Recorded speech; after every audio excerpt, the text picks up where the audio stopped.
we millennials don't know there's anything wrong. How are we supposed to correct this? We're 30, we're 35, we're 40.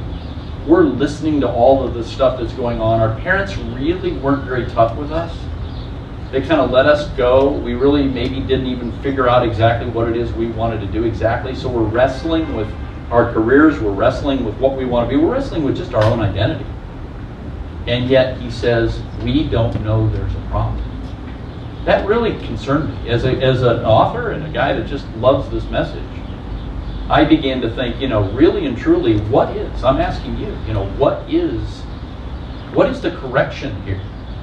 If the baby boom generation, or if the people that have millennial kids, or kids that are 20 through 30, let's say, even now, what is the correction for that? Do they just do we have to go into another world war in order for everybody to wind up being so messed up that we begin to go, oh my God, we can't take any of this for granted. We can't take any of this. That's the way it used to be with the great generation, right? There was things happening all over the world where even life was not taken for granted. But the millennials don't know there's a problem. And I said, what would you have us do? They said, we really do need our parents to begin to model for us the behavior that suggests what we're supposed to do. And if you're already so late that you're now a grandparent, then you need to model it through the grandkids. You need to begin to model it through the grandkids. If you know what you're supposed to do, and I think most of the boomer generation kind of knows because they were raised that way. Somewhere we got hijacked. We started wanting to be too good with our kids. We didn't want to disrupt the relationship. We got lazy, we got a little selfish. So we all of a sudden need to kind of regroup and say maybe it's time to begin to teach our kids and fortify our kids. I liken it oftentimes to a palm tree. It's very apropos with all the stuff that's just happened down in the Caribbean. A palm tree is this giant, long, lean thing. It's not very deep-rooted, actually. People think it's very deep-rooted. It's not. But in 150 and 180 mile-an-hour gale force winds, this thing bends completely horizontal. And when the storm's over, it snaps back up. And it's always been amazing to me that skinny little thing doesn't just go snap and blow off into the ocean. We as parents have taken our palm tree children and we've moved them indoors here. And we said, you know what?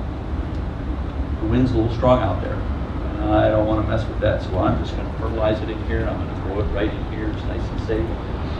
I'm not going to push it out there right now. Now it's about this big and it's all good. But I'm going to keep it in here. Oh my goodness, I'm going to be the drone parent. I want him to get through school. I want him to get a good job. I've got a friend that's got a job. No, don't worry about getting your own job. I've got friends. I'm a networker. I can help you, get into a good job. Goodness forbid that we just let them go search it out and fail at that process. Let them come back not understanding, that these things are a work in progress, right? You learn from those failures. But I'm going to take that palm tree and I'm going to grow that palm tree right in here. And it gets bigger and bigger and bigger. We parents go, oh great, you're looking good, looks good for me, beautiful, not getting out there, no problem. And all of a sudden, that palm tree is full grown. Here we are now with that millennial that's full grown. We take that palm tree out into the wind. And we put that 150-foot palm tree in the wind and go! Right? And up comes the first gale wind and it snaps it right off and off it goes. The reason is that a palm tree, you might not know this, is grown on scarring. So when a palm tree is really tiny, it blows in a little wind. And it actually rips the fabric of the palm tree. And it mends. And then it grows up again, and then it rips from all the wind, the buffet. And then it mends. And it grows taller and taller and taller, and every time it gets to 60 feet, 70 feet, and the big gale force comes and it rips, and it scars. The fabric of the palm tree actually scars, and then it mends again. And eventually, you can't blow it down. You can't blow it down. So the process of raising our kids is really about making sure that we invite the struggle. And this is another big concept in Entitlemania. What would it look like for us as parents to invite the struggle into our kids' lives? That doesn't mean, you sneak out onto the street. We got a problem out here, a little gangbanger. Come on in, I want you to meet my kid. Deal with it. You know, I'm not suggesting you're begging problems, but what about letting this struggles? I didn't get a trophy. I didn't win. There's not 3 first places. Not a big believer in participation trophies. Sorry. I believe that it's okay for people to come home and lose. I think it motivates you to do 1 or 2 things. You either try harder, or you decide I don't want to do that. Okay? I can tell you that one of the biggest scars for me, and I don't think I've told my son this, that when I was in 7th grade, I'd never played football before, other than a little bit in the street lot. And I was little guy. And Mr. Fair was our PE teacher that was also the football coach. And I'm going to go out in my 7th grade year for football. And I'm going to do this. I feel really good about it. My dad was quarterback in his high school years of 150 years earlier. But I was going to be just like my dad. I was going to be quarterback. That was my idea. And I went to the tryouts. And within, I give it an hour, I was put in a special line. And I thought, very cool. I've already been segregated out. I feel good about this. You know, I'm not quite sure what it is. But it looked like those guys over there were bigger.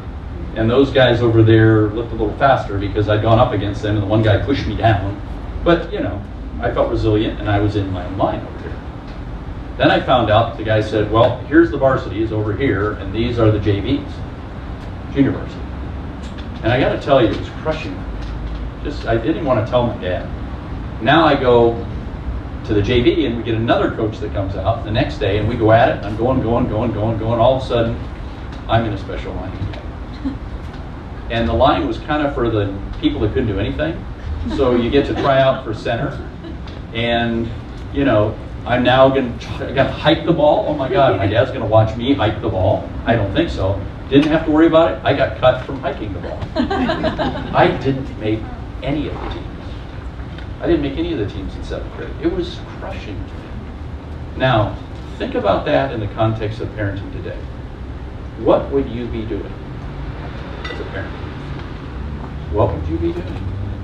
My sister's a teacher for 30 years. What happens to her is they come in and say, you, coach, aren't doing a good job of coaching my son. You, coach, you don't know talent when you know talent. That kid has got potential. You don't see it. And by the way, I'm going to get a doggone coach on the side and I'm going to coach him because I know he's good enough and son, you're the best. Now, immediately, if my dad had done that, I know I'm not rising to the occasion. I'm failing all over the place. I went home to my dad and I said, hey Dad, I didn't make the team. And he goes, try something else. I said, yeah, but you don't understand. I got in a special line, and then I got in another special line, and then they just asked me to leave. And it's like, oh my goodness, Dad, you know, this is horrible. But you see, that's one of those things that, you know, we don't even want to talk about that. We don't want to talk about those things. But it's really important that we allow our kids to explore those type of things. Now, what's the result of that? I come back into high school 2 years later. I was done with sports. I mean, I thought, okay, I'm a win. I can't handle it. I didn't feel like a win.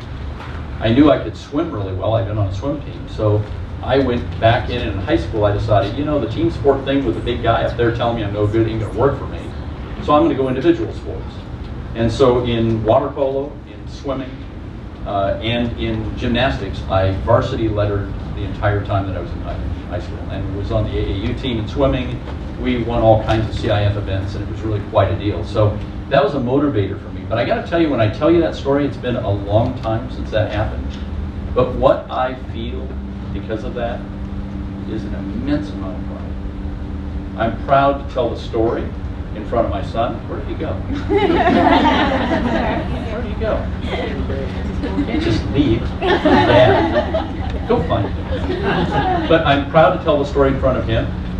And I'm okay telling you guys because I think failure is part of things that build incentive for all of us.